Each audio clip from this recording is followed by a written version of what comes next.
FIFA world cup दुनिया का सबसे बड़ा फुटबॉल टूर्नामेंट माना जाता है। यह हर 4 साल में एक बार होता है। 2010 में साउथ अफ्रीका में हुआ जिसमें स्पेन को जीत मिली। फिर 2014 में ब्राजील में हुआ जिसमें जर्मनी को जीत मिली। फिर 2018 में रूस में हुआ जिसमें फ्रांस को जीत मिली। फिर 2018 में कतर में हुआ जिसमें अर्जेंटीना को जीत मिली है। फीफा वर्ल्ड कप 2026 को पहली बार दुनिया के 3 देश मिलकर आयोजित कर रही है, जिसमें सबसे पहला देश है अमेरिका, दूसरा है कनाडा, तीसरा है मैक्सिको। और इस बार फीफा वर्ल्ड कप 2026 का इनकाद होते ही दुनिया भर के बहुत सारे देशों में फिलिस्तीन के सपोर्ट में झंडे फहराए जाने लगे, फिलिस्तीन के सपोर्ट में नारे लगाए जाने लगे और बहुत सारी वीडियोस फिलिस्तीन के सपोर्ट में, ईरान के सपोर्ट में और इजराइल के खिलाफ बनने लगी। मैक्सिको में वर्ल्ड कप 2026 का इनकाद होते ही शुरुआत होते ही फिलिस्तीन के सपोर्ट में प्रदर्शन होने लगे। इंसानों की मदद से एक विशाल फिलिस्तीनी झंडे का आकार बनाया गया।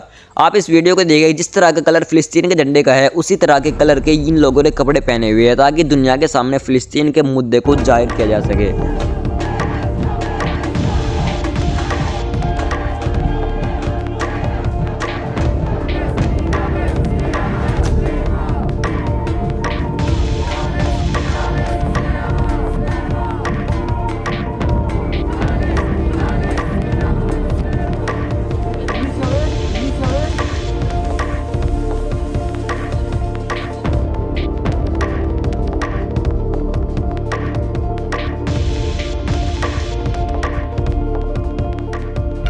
इसी तरह कनाडा में भी हजारों लोगों ने फिलिस्तीन के सपोर्ट में झंडे फहराए, फिलिस्तीन के सपोर्ट में नारे लगाए, पूरी दुनिया को मैसेज देना चाहे कि इजराइल एक ऑक्यूपाइड देश है, फिलिस्तीन हक पर है, फिलिस्तीन पर इजराइल ने कब्जा किया हुआ है, फिलिस्तीन पर इजराइल जानबूझकर जेनोसाइड कर रहा है। इजराइल के खिलाफ भी प्रोटेस्ट हुए। इस वीडियो को देखिए, इसमें कनाडा के अंदर एक स्टेडियम के बाहर फीफा का एक लोगो रखा हुआ था, लेकिन उस लोगो को एक पोस्टर से ढक दिया गया जिसमें साफ लिखा था कि kick Israel out of FIFA, यानी इजराइल को फीफा से बाहर करो। इस जंग के बाद इजराइल की हालत यह है कि यह पूरी दुनिया में बेइज्जत हो चुका है, पूरी दुनिया में जलील हो रहा है, पूरी दुनिया के आम लोग इजराइल के खिलाफ है। फिलहाल पहली बार फीफा में दुनिया के 13 मुस्लिम कंट्री ने क्वालिफाई किया है, जिसमें सबसे पहला देश है Morocco, Egypt, Algeria, Senegal, Tunisia, Saudi Arabia, Qatar, Jordan, Iraq, Iran, Uzbekistan, तुर्की एंड बोस्निया एंड हेर्जेगोविना। कुल मिलाकर फीफा में इस बार पहली बार तकरीबन 48 देशों ने क्वालिफाई किया है और इन 48 देशों की 12 अलग अलग टीम बनाई गई है, जिसमें सबसे पहली टीम में है मैक्सिको, साउथ अफ्रीका, कोरिया और चौथे का भी नाम नहीं आया। इसी तरह दूसरी टीम में है Canada, Qatar, Switzerland. Group C में है ब्राजील, मोरक्को, हाइटी, स्कॉटलैंड। इसी तरह आप पढ़ सकते हैं group D, group E, group F, group G, group H, group I, group J, group K, group L,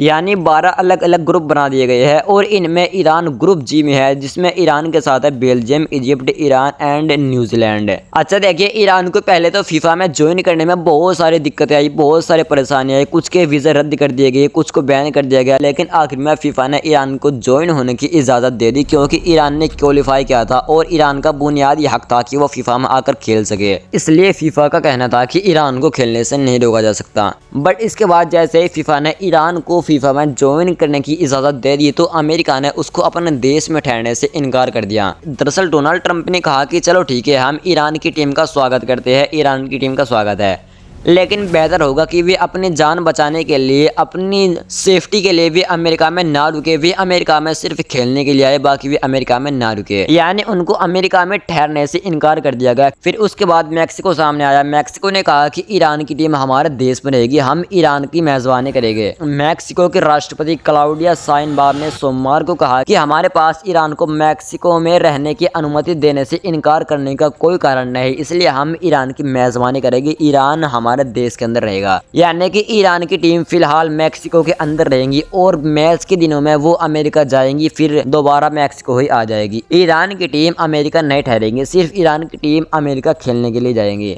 Iran की टीम ने फीफा में जाने के बाद भी इजराइल अमेरिका द्वारा उस हमले को नहीं भूला, जो हमला ईरान के एक बहुत बड़े कॉलेज पर किया गया था, जिसमें तकरीबन 168 बच्चियां अमेरिका और इजराइल द्वारा कत्ल कर दी गई थी। ईरान की टीम ने अपनी टी शर्ट पर #168 लिखवाया है, जिससे ईरान की टीम पूरी दुनिया को एक बार फिर से मैसेज देना चाह रही है कि इजराइल और अमेरिका ने ईरान के अंदर जेनोसाइड किया था। ईरान की टीम ने भी जब फीफा में एंट्री मारी तो ईरान के सपोर्ट में भी लोगों ने अपना रिएक्शन देना शुरू कर दिया। ईरान के लिए लोगों ने वीडियोस बनानी शुरू कर दी। ईरान की टीम को वहां के लोगों ने सैल्यूट करना शुरू किया।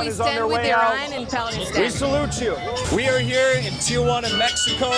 There's a big crowd of supporters out here in front of the Marriott Hotel where Team Melli, the Iran national team, is staying. I'm here with Viviana. देखिए पूरी दुनिया के आप किसी भी कोने में चले जाओ, किसी भी देश में चले जाओ, जो वहाँ की आम जनता है ना, वे आज फिलिस्तीन के सपोर्ट में है, ईरान के सपोर्ट में है और इसराइल के खिलाफ है। पूरी दुनिया के आम लोग जानते हैं कि इसराइल एक ऑक्यूपाइड देश है। इसराइल ने फिलिस्तीन पर कब्जा किया हुआ है और इसके बावजूद भी वो पूरे मिडिल ईस्ट के अंदर आग फैलाए हुए है, पूरे मिडिल ईस्ट के अंदर नरसंहार की अपनी तमाम हदें पार कर रहा है। पूरा गाजा इसराइल ने खंडर में तब्दील कर दिया। लाखों फिलिस्तीनी गाजा के अंदर इसराइल द्वारा कत्ल कर दिए गए। लेबनान के अंदर भी हजारों से ज्यादा लोगों को इसराइल ने कत्ल कर दिया और अब भी लेबनान के ऊपर इसराइल के हमले लगातार जारी है। अब भी सीज फायर होने के बावजूद भी इसराइल की तरफ से कुछ इस तरह की खबरें आ रही है कि इसराइल का कहना है कि ठीक है, अमेरिका ने ईरान के साथ सीज फायर कर लिया, बट हमारा कोई सीज फायर नहीं और हम लेबनान के ऊपर अपने हमले जारी रखेंगे। यानी पूरी दुनिया में इतनी जलालत होने के बावजूद भी, पूरी दुनिया में इतनी बेइज्जती होने के बावजूद भी इसराइल पर कोई फर्क नहीं पड़ रहा। जानते हो इसका सबसे बड़ा कारण क्या है? क्योंकि आज पूरी दुनिया में इसराइल को जो जलील कर रही है ना, पूरी दुनिया में जो आज इसराइल के खिलाफ प्रोटेस्ट हो रही है, जो प्रोटेस्ट कर रही है, वे करने वाले आम नागरिक है। इसराइल के खिलाफ बोलने वाले आम लोग हैं, आम नागरिक है। इसराइल को ऑक्यूपाइड देश बोलने वाले आम नागरिक है, आम लोग है। दुनिया भर के बड़े बड़े देशों के बड़े बड़े ऑफिसर्स इसराइल के खिलाफ कोई बहुत बड़ा कदम नहीं उठा रहे हैं। फिलहाल 48 देशों की 12 टीमों में आप किसके सपोर्ट में हैं, कमेंट करके ज़रूर बताना। बाकी इस रिपोर्ट में इतना है। कुछ खबरें इसराइल की तरफ से आ रही है, उसको लेकर भी बहुत जल्द आपके सामने हाजिर होगा। तब तक के लिए आप चैनल को सब्सक्राइब करके जुड़ जाइए।